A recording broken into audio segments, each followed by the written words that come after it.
its place. Then Rhino or Frozen Asian took a screenshot and sent it to Mersh trying to get clout. So Mersh tells the detective in the email that it's all some conspiracy theory by Jesse, Walsh, Porcelain, Allan, and Kiwi Farms, then try and shift focus to them. All while emailing Owen, trying to get him not to pursue charges and let it go, as if he was being altruistic towards the Spurs who reported him. And then I say, and imagine when something like, oh, look, these Spurs did the same thing to me. I don't even care. I mean, come on. They're Spurs. Their lives are sad. And then Owen loses interest. The case reaches dead end and Mersh is off the hook, at least for the time being. Fast forward to now, all it would take is a phone call, an email, or two in order to get the ball rolling, get Mersh prosecuted. Think of all the information Mersh has put out into the world that is admissible in this case. 1, he gave a bad faith report to the police while knowing what he was saying was not true. 2, he thinks he is untouchable. He thinks he's untouchable. Go ahead. Go ahead. And Now. has been committing various other crimes like defrauding the medical system to score amphetamines, defrauding Section 8 in the RS. Has he really been defrauding to get amphetamines? Yeah, he was bragging about it on a show. I remember that. He bragged about it on Twitter too. Go ahead. He's oh my god, that dude really is an idiot. If you're going to defraud something, don't talk about it publicly, you fucking idiot. But anyway, go ahead, Allan. Read the rest of that.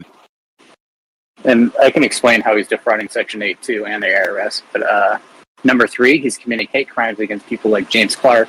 You know, it's fine when he's, making jokes and all that and laughing at their videos. But when he's actually harassing them and, like the people are now getting phone calls saying that they're going to be killed, that's crossing the line. He incites his fans to stalk and harass people. He calls marks. I mean, once you call them marks, that's how is a prosecutor not going to use that to convince the entire jury? And number 5, he clearly has a dangerous addiction to controlled substances and has lied about on at least 2 4473s, which are the forms that you fill out when you buy a firearm. So a prosecutor would have an absolute field day with all the evidence of Mersh's crimes and poor character. How he's a habitual liar, and even to people he claims to care about, he will sell the same lies to save face.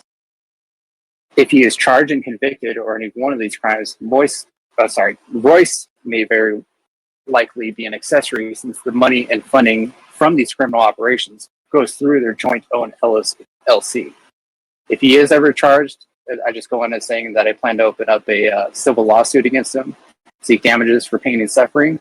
And since he is on record saying that he makes $20,000 a month, it would actually be pretty fair settlement to ask for about $40,000 each for me, Jesse, Porcelain, David Walsh, and maybe even $40,000 for Owen Benjamin.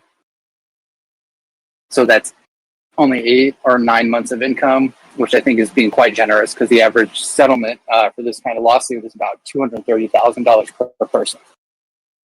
And then I go into saying that we had to, to actually collect the money, we couldn't go through Mersh. We had to put a lien on Royce's house. But I imagine that wouldn't, be too long of a payout as long as he doesn't owe like the IRS or anything or have other liens. Because the way he's going about James is likely to land him in prison as well, which would mean that his house gets foreclosed upon. And that's the end. So wait, Royce is going after this. I'm not familiar with the James Clark